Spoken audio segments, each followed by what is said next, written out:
Tabe. Jumpa lagi dengan saya di Negara Bijaksana, channel yang membahas sebuah persoalan populer di Indonesia secara bijaksana dan dijamin dengan pemikiran terbaru. Sekarang saya ingin berbicara tentang polisi menangkap Dr. Louis. Pernyataan-pernyataan beliau dalam konteks COVID-19 ini. Yang saya mau katakan, ada beberapa pertanyaan penting. Apakah Dr. Louis harus diproses hukum? Ini pertanyaan penting. Saya tidak menyangkal ya bahwa 7-8 tahun pemerintahan Jokowi berjalan ini memang situasinya cukup menegangkan. Situasi politik dalam negeri cukup menegangkan. Tidak stabil ya. Banyak ancaman, terutama animos segelintir masyarakat untuk menghentikan Jokowi di tengah perjalanan itu masih sangat besar ya. Itu saya tidak menyangkal itu.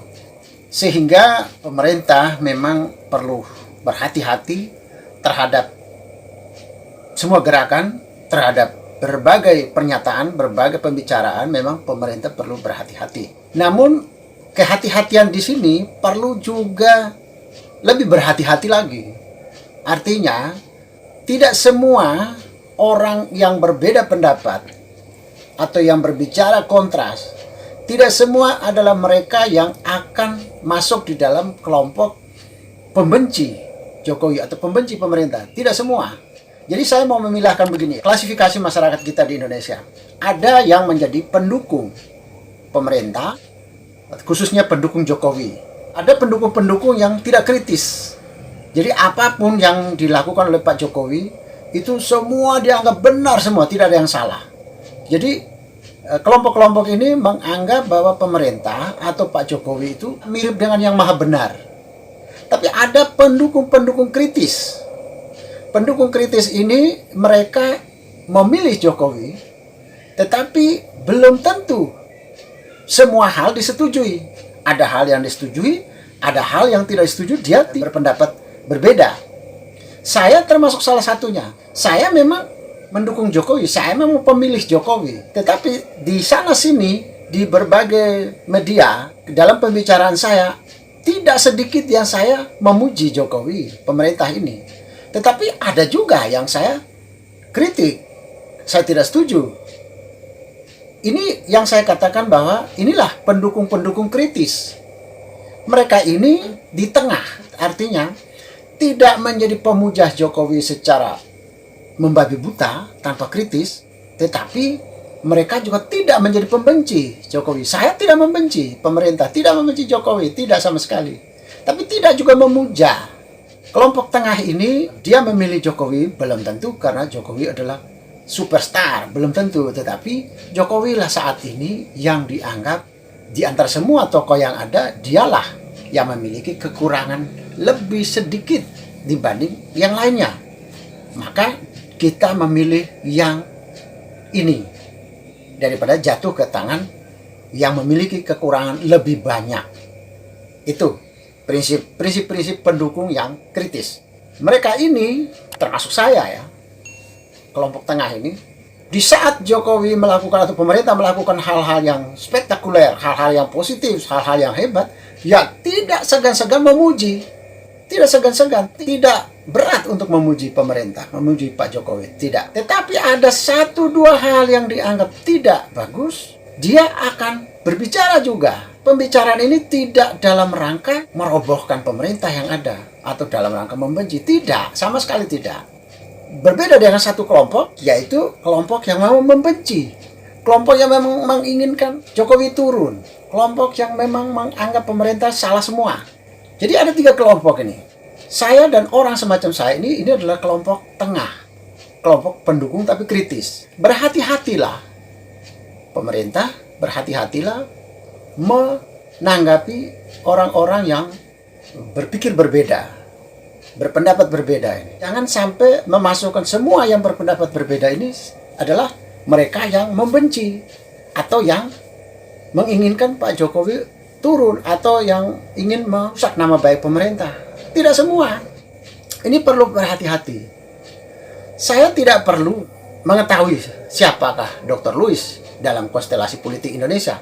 Saya tidak perlu mengetahui soal itu, tetapi yang saya lihat ada 2 poin penting yang dibicarakan oleh Ibu Dr. Louis ya. Pertama, dia tidak percaya COVID-19. Dan yang kedua, dia menganggap kematian-kematian para pasien selama ini yang dirawat sebagai COVID ini, itu adalah interaksi antara obat yang begitu banyak. Pernyataan ini dianggap meresahkan oleh polisi. Kalau dia meresahkan, tentu ada pasal hukum yang akan menjerat.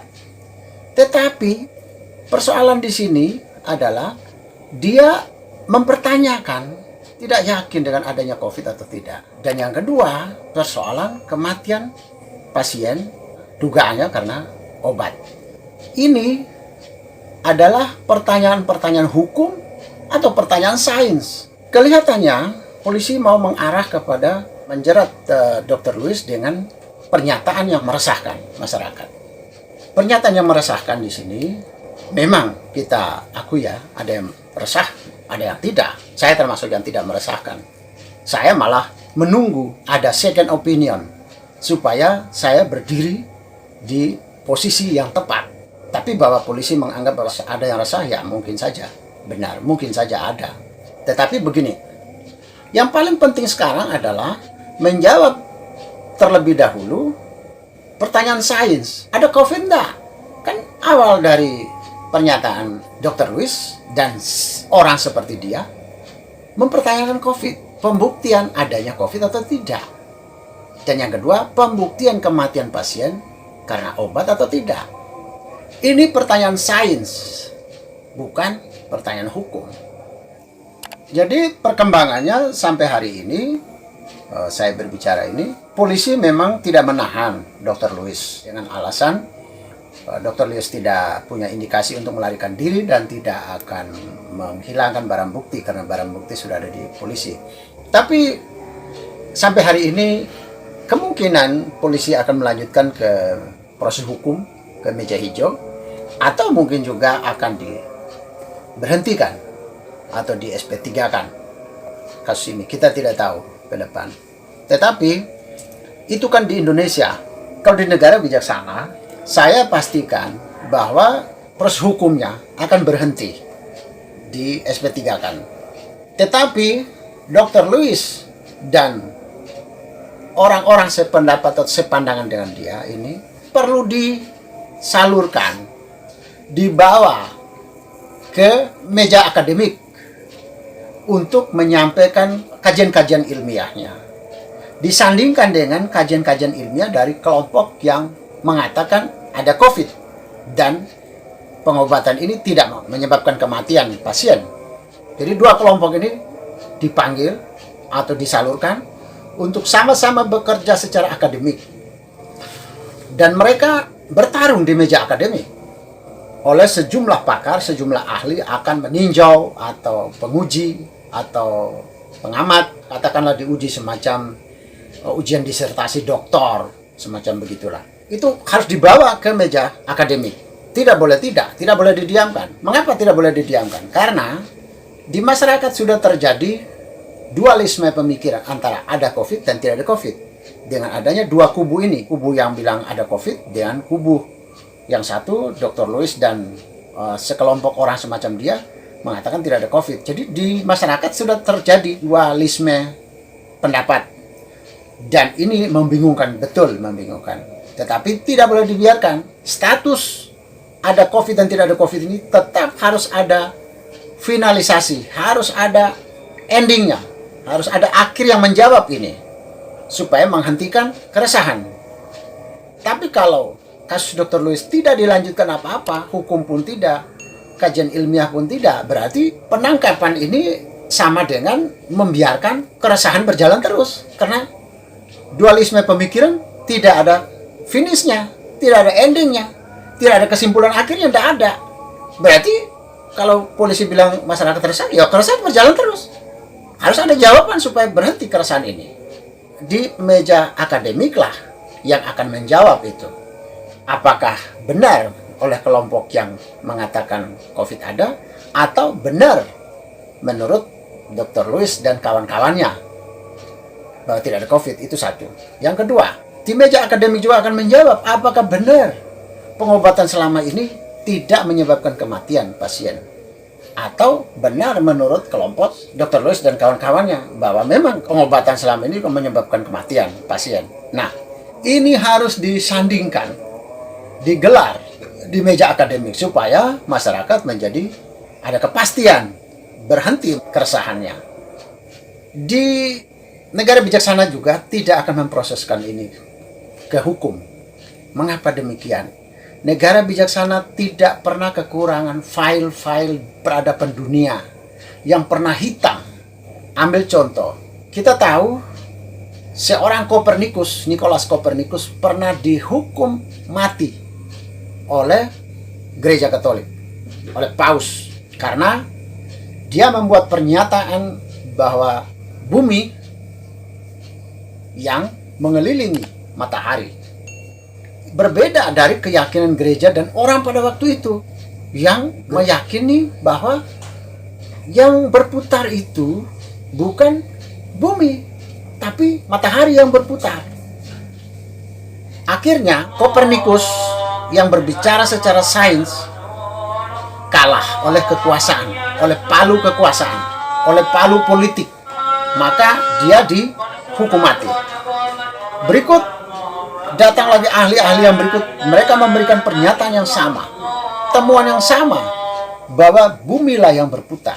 Akhirnya sampai hari ini semua makhluk di bumi ini termasuk gereja Katolik mengakui bahwa Kopernikus benar. Jangan sampai pernyataan-pernyataan sains, pendapat-pendapat sains, pendapat-pendapat ilmu harus mengalami tragedi-tragedi semacam ini. Tragedi kematian, tragedi di penjara. Bahkan banyak filsuf-filsuf juga yang bunuh diri, putus asa, menghadapi masa, menghadapi kekuasaan. Kecemasan jangan dipakai untuk menghentikan sains, ilmu. Jangan dipakai untuk menghentikan itu. Waktu itu kalau Kopernikus memberi pernyataan bahwa bumi yang berputar, ya masyarakat pada waktu itu pun kemungkinan besar cemas juga. Mengapa mereka cemas? Karena selama ini mereka sudah tahu bahwa bumi stabil. Yang berputar-putar matahari. Bumi yang masyarakat waktu itu tinggal menganggap bumi ini stabil. Buktinya, orang tidak pernah jatuh-jatuh. Kalau bumi berputar, apalagi bulat, berputar tentu jatuh. Ketika Kopernikus memberi pernyataan bahwa bumi berputar, lah orang berpikir jangan-jangan selama ini stabil tapi sekarang mulai berputar. Kalau berputar orang resah, jatuh kita ini nanti mati. Bisa begitu keresahan ini.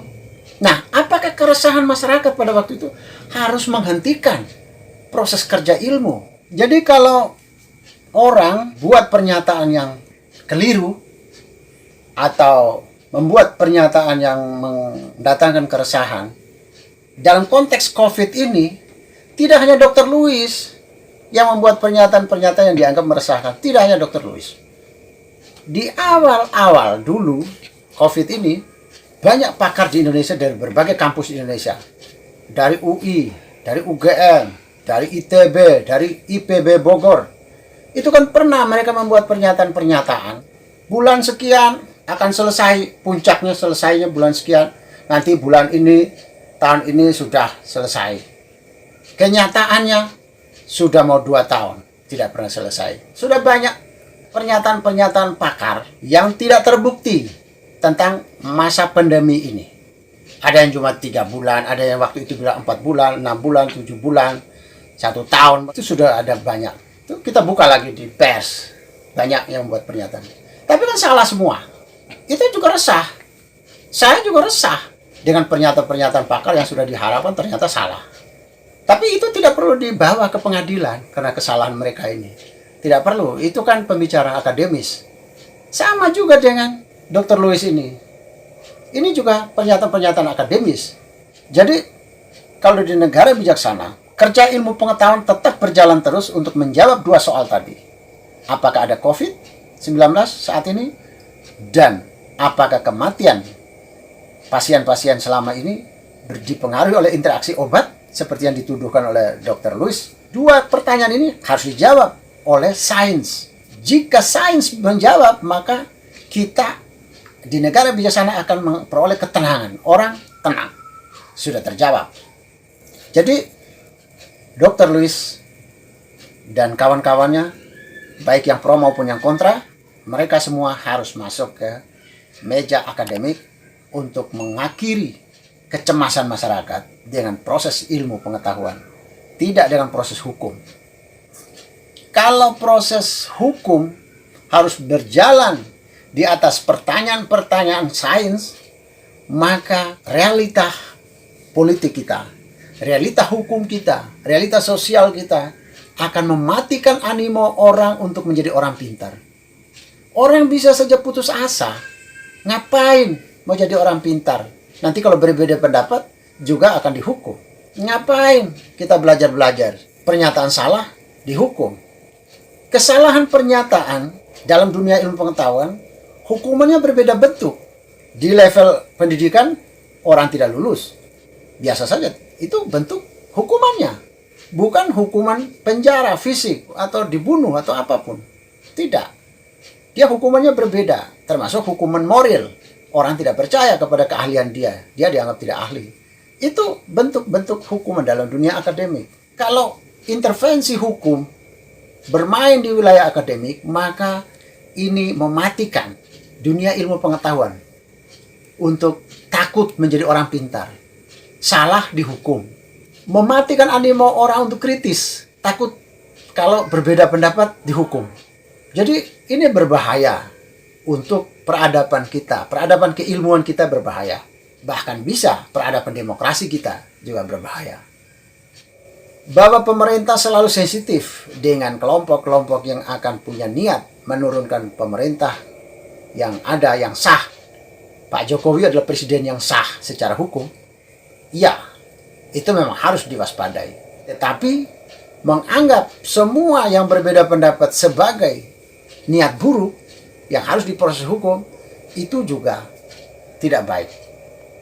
Itu juga berbahaya. Berbahayanya begini. Kalau kelompok tengah ini, kelompok yang sebenarnya pendukung pemerintah, tetapi mereka adalah kritis. Kalau kelompok ini berbeda pendapat, langsung digencet, langsung diambil, langsung diproses hukum, itu lama-lama mereka punya tujuan yang sama dengan kelompok yang kiri. Kelompok yang kiri itu pokoknya harus diturunkan Jokowi, harus dihancurkan pemerintah yang sah. Itu kelompok kiri. Kelompok yang tengah ini, dia tidak punya pemikiran untuk menghancurkan pemerintah. Dia tidak punya niat untuk menurunkan Jokowi. Tapi dia hanya punya niat untuk kebebasan berjalan terus dan kerja ilmu pengetahuan berjalan terus. Daya kritis harus jalan terus. Kajian ilmu harus jalan terus. Ini kelompok tengah. Nah, kalau ini dihambat, mereka merasa dihambat, maka mereka akan menuduh juga. Seperti di kelompok kiri. Menuduh sebagai pemerintah ini merusak atau menghambat peradaban ilmu pengetahuan, peradaban kritis, peradaban demokrasi dihambat. Lama-lama mereka punya tujuan yang sama nanti. Mereka akan membenci juga pemerintah. Mereka membenci juga nanti. Nanti mereka punya perjuangan yang sama. Jadi kelompok kiri tadi mulai bersatu. Karena mereka punya tujuan yang sama. Kebencian yang sama. Padahal mereka punya misi berbeda sebenarnya. Ini harus hati-hati. Semua pertanyaan persoalan-persoalan sains jangan selalu diselesaikan hukum. Semua perbedaan pendapat tidak selalu yang punya niat jelek terhadap pemerintah. Tidak selalu. Ini yang perlu dijaga. Saya sendiri melihat kasus ini, saya baru kali ini ya merasa cukup takut juga, cemas juga dengan keadaan ini, penangkapan Dr. Lewis ini. Karena saya beranggapan bahwa ini adalah pernyataan-pernyataan sains. Tapi ketika pernyataan sains harus dibawa ke hukum, ya saya juga agak cemas. Penangkapan Dr. Lewis ini yang buat saya cemas. Kenapa begitu? Karena saya dan orang sekelompok seperti saya ini pendukung pemerintah, pendukung Jokowi, tapi kritis. Kalau kami punya pendapat berbeda, terus kami juga was-was juga. Takut ditangkap juga nanti. Takut kami diseret ke hukum juga.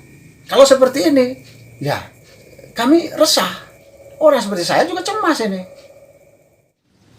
Jika Anda setuju dengan saya, Anda seide dengan saya, berarti kita berada pada satu perjuangan yang sama, yaitu ingin melihat Indonesia menjadi lebih baik. Indonesia menjadi negara yang bijaksana yang kita impikan. Caranya adalah dengan Anda memberi dukungan dan berpartisipasi dalam channel ini. Subscribe di bawah channel ini, bunyikan lonceng di sampingnya untuk menunjukkan Anda berlangganan secara gratis, dan ada pemberitahuan setiap kali saya mengirim edisi baru. Dan jika Anda setuju dengan ide ini, jangan lupa bagikan ke semua relasi Anda. Terima kasih.